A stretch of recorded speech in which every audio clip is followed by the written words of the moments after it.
Hey everyone, welcome back to my channel. कैसे हैं आप सब लोग? मैं उम्मीद करता हूं कि आप सभी लोग खैरियत से होंगे, अपने घर में एकदम सेफ होंगे, एकदम सुरक्षित होंगे, अपना बहुत सारा ध्यान रख रहे होंगे और लाइफ के लिए आपने अपने एटीट्यूड को पॉजिटिव बनाए रखा होगा। दोस्तों, मैं हमेशा कहता हूँ कि आपका जो पॉजिटिव एटीट्यूड है यही एक्चुअली आपका असेट है और इसी की वजह से ही आप अपनी लाइफ में बहुत कुछ अचीव कर सकते हैं। लेकिन सिर्फ आपको ये ध्यान रखना है कि ये आपका पॉजिटिव एटीट्यूड जो है वो किसी भी कंडीशन के अंदर टूटना नहीं चाहिए, ब्रेक नहीं होना चाहिए। क्योंकि बहुत बार परिस्थितियां ऐसी आती हैं कि हमें लगता है कि पॉजिटिव लाइफ में सोच करके कुछ भी होने वाला नहीं है, लेकिन यकीन मानिए कि जिन लोगों ने इसी परिस्थितियों में आने के बाद भी अपने आप को पॉजिटिव बनाए रखा है वही लाइफ में बहुत कुछ अचीव कर पाते हैं। दोस्तों, चलिए इसी खूबसूरत सी बात के साथ शुरू करते हैं आज के वीडियो को, जिसके अंदर हम बात करेंगे कि अगर आपके माथे पर, आपके फॉरहेड पर अगर झुर्रियां आने लगी हैं, फाइन लाइंस आने लगी हैं, रिंकल्स आने लगे हैं, तो आप किस तरीके से उसे ख़त्म कर सकते हैं। और ये बहुत आसान सा एक उपाय जो मैं आपको बताने वाला हूँ, इसे मैंने अपने बहुत सारे पेशेंट्स पे ट्राई करवाया है, अच्छे रिजल्ट्स मिले हैं और तभी मुझे लगता है कि मुझे कॉन्फिडेंस आया कि मुझे ये बात आप लोगों तक शेयर करनी चाहिए। बट ये वीडियो आपको पूरा देखना है बिना स्किप किए, ताकि आप इंटरनली और एक्सटर्नली किस तरीके से रिंकल्स को ख़त्म करना है अपने माथे पर आने वाले, ताकि आप प्रॉपरली समझ सकें और उसका इस्तेमाल करने के बाद अपनी स्किन को भी बेहतर बना सकें। उससे पहले एक छोटी सी दरख्वास्त कि अगर आप चैनल पर पहली बार आए हैं और चैनल को अभी तक आपने सब्सक्राइब नहीं किया है तो सब्सक्राइब करके बेल के बटन को हिट कर दीजिएगा। और अगर आप मुझे देख रहे हैं फेसबुक या इंस्टाग्राम पर तो मुझे फॉलो ज़रूर कर लीजिएगा, ताकि आने वाले वीडियोस के नोटिफिकेशंस आपको मिलते रहें। तो देर नहीं करते दोस्तों, चलिए शुरू करते हैं। दोस्तों, झुर्रियाँ कहीं की भी हो, चाहे वो आपके गालों पर आने वाली झुर्रियाँ हों या फिर माथे पर आने वाली झुर्रियाँ हों या फिर आपकी आंखों के आसपास आने वाली झुर्रियाँ हों, इन सभी के पीछे एक ही रीज़न होता है। वो होता है हमारी स्किन के अंदर जब एज बढ़ने की वजह से कोलेजन प्रोटीन जब धीरे धीरे कम हो जाता है या कोलैप्स हो जाता है या फिर बनना बिल्कुल बंद हो जाता है, तो उसकी वजह से हमारी स्किन पर बहुत सारे रिंकल्स, बहुत सारी झुर्रियाँ आना शुरू हो जाते हैं। अब यहाँ पर एक बहुत ही ज़्यादा इंपॉर्टेंट जो चीज़ आती है वो ये कि एज तो आएगी और एज की वजह से कोलेजन भी कोलैप्स होगा, तो हमें क्या करना चाहिए?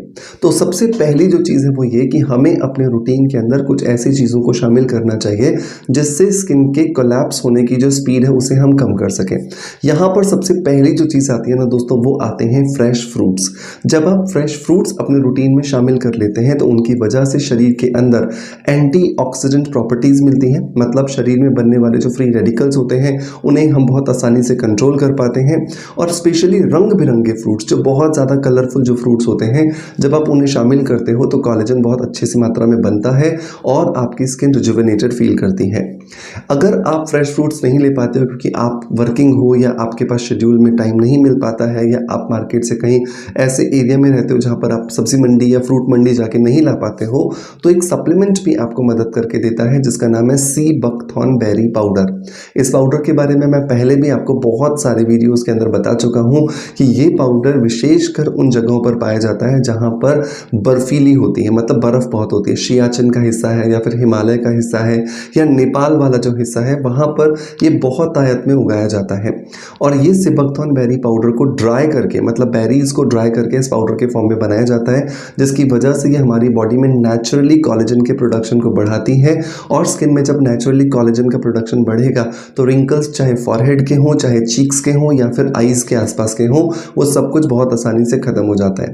अब इसे लेना कैसे है? तो इसे लेना बहुत आसान है। 1 चम्मच रोज़ आपको सोने से पहले लेना होता है, गर्म दूध या गर्म पानी के साथ में, ताकि आप इसे अच्छे से एक्टिवेट कर सकें। और रात को जब आप सो जाते हैं तो ये रात भर आपकी बॉडी पे रिजुवेनेशन साइकिल चलाकर उसे बेहतर बनाने में आपकी मदद करता है, जिसकी वजह से एंटी एजिंग बेनिफिट्स आपको दिखाई देते हैं।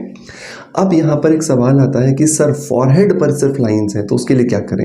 तो 3 बेसिक रीजंस होते हैं फॉरहेड पे ही सिर्फ लाइंस आने के। नंबर 1 कि अगर आपकी स्किन में डैंड्रफ है, तो डैंड्रफ की वजह से अगर आपकी स्किन में इन्फेक्शन हो रहा है तो डेफिनेटली सिर्फ और सिर्फ जो रिंकल्स हैं वो आपके फॉरहेड पर आएंगे, क्योंकि ये जो फंगल इन्फेक्शन होता है इसकी वजह से आपके फॉरहेड की स्किन बाकी चेहरे के कंपैरिजन में बहुत ज़्यादा ड्राई हो जाती है।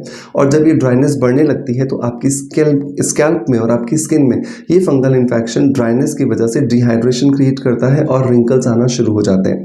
तो अगर आपको डैंड्रफ की कंप्लेंट रहती है तो उसे आप ठीक करो ताकि आपके फॉरहेड पे होने वाले जो रिंकल्स हैं उनकी स्पीड को आप कम कर सको।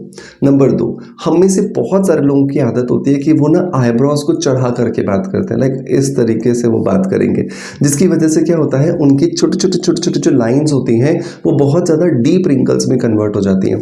तो अगर आपको ऐसा आदत है तो आप पहले तो इस आदत को दूर करने के लिए कोशिश करो, और दूर करने का तरीका यही है कि आप मिरर के सामने खड़े हो जाइए और जब भी आप बोलते हैं तो बोलते समय क्या आपके फेस पर एक्सप्रेशंस आते हैं इसको नोट करने की कोशिश कीजिए, और धीरे धीरे इन एक्सप्रेशंस को न्यूट्रल की तरफ लेकर के जाइए ताकि आप आपके फॉरहेड पे होने वाले जो रिंकल्स हैं उन्हें बहुत ज़्यादा कंट्रोल कर सके। नंबर 3 जो रीज़न होता है ना दोस्तों, वो होता है बिना सनस्क्रीन के जब आप अपनी स्किन को धूप में ले जाते हैं तो उसकी वजह से भी बहुत बार हमारे फॉरहेड पे रिंकल्स आ जाते हैं, क्योंकि बाकी जो जगह है हमारे चेहरे की वहाँ पे फैट होता है, वहाँ पर हमारे मसल्स अच्छे होते हैं, लेकिन फॉरहेड एक ऐसा हिस्सा होता है जहाँ पे स्किन के एग्जैक्ट नीचे मसल बहुत पतली होती है और उसके तुरंत नीचे हड्डी होती है, जिसकी वजह से यहाँ पर सन का एक्सपोजर बहुत ज़्यादा होने से सबसे ज़्यादा डैमेज पहुँचता है। सो बहुत ज़रूरी है कि फॉरहेड की स्किन पे अगर होने वाले रिंकल्स है तो सनस्क्रीन प्रॉपरली लगाया जाए ताकि आपकी स्किन को आप किसी भी तरह के डैमेज होने से पहले ही रोक सको। अब यहाँ पर सवाल आता है कि सर जो DIY है वो कैसे करना है। तो DIY के लिए मैं आपको यहाँ पे रिकमेंड करूँगा कि आपको 3 चीज़ों को मिला करके यहाँ पे लगाना चाहिए। उसमें सबसे पहले जो आता है दोस्तों वो आता है जिलेटिन पाउडर। तो आपको क्या करना है, 1 चम्मच जिलेटिन पाउडर लेना है, इसके अंदर लगभग आपको 4 से 5 चम्मच अच्छा उबलता हुआ दूध डालना है और अच्छे से इसे आपको मिला लेना है। जब आप अच्छा उबलता हुआ दूध, मतलब जो बहुत तेज उबलता हुआ जो दूध होगा, जब आप जिलेटिन पाउडर में डालोगे तो इसकी गर्मी की वजह से जिलेटिन पाउडर इसमें मिल जाएगा और एक पेस्ट की तरह फॉर्म ले लेगा। इस पेस्ट के अंदर अब आपको मिला देना है आधा चम्मच हिबिस्कस फ्लावर पाउडर, मतलब गुड़हल के फूलों का पाउडर। अच्छे से इसको मिला लीजिए। ये तीनों चीज़ें मिलकर के एक बहुत बढ़िया पैक बन करके तैयार हो जाएगा। इसे चेहरे पर अपवर्ड डायरेक्शन में और आउटवर्ड डायरेक्शन में लगाइए। जब आप इसे अपवर्ड और आउटवर्ड डायरेक्शन में लगाते हो तो इसकी वजह से स्किन में लिफ्टिंग रिजल्ट्स आपको मिलते हैं, और धीरे धीरे जब आप इसे रोज लगाना शुरू कर देते हो तो आपकी स्किन में एंटी एजिंग प्रॉपर्टीज आपको मिलती हैं। जब आप इसे फॉरहेड पे लगाओगे तो इसका आपको मूवमेंट ऊपर की तरफ रखना है, बाहर की तरफ नहीं रखना। ऊपर की तरफ जब आप रखोगे तो आपको इससे ज़्यादा जल्दी से बहुत अच्छे और बहुत कम समय में बेहतर रिजल्ट्स मिलने वाले हैं। ठीक है, तो इन सारी चीज़ों को आपको ट्राई करना है। मैंने क्या क्या बताया, सिबकथॉर्न बेरी पाउडर आपको अंदर से इनटेक करना है, सनस्क्रीन आपको प्रॉपर्ली यूज़ करना है, अगर डैंड्रफ है तो डैंड्रफ का ट्रीटमेंट करना है, और नंबर 4 ये जो जिलेटिन पाउडर, गरम दूध और साथ के साथ में हिबिस्कस फ्लावर पाउडर, इन सबको मिला करके जो पैक बनाया वो भी आपको यूज़ करना है। जब आप इस सारे के सारे डायमेंशन से, सारे के सारे डायरेक्शन से अपनी स्किन पर जब आप काम करोगे तो डेफिनेटली आपको बहुत अच्छे रिजल्ट्स मिलने वाले हैं। मेक श्योर इस वीडियो को ट्राई करने के बाद अपना फीडबैक मुझे ज़रूर दीजिएगा। मैं उम्मीद करता हूँ कि आपका प्यार आप जैसे मुझे देते आए हैं बिल्कुल वैसे ही देते रहेंगे। इसी आशा के साथ आपसे अलविदा लेता आपका knowledge friend doctor Manoj. Thank you so much, bye bye, love you all.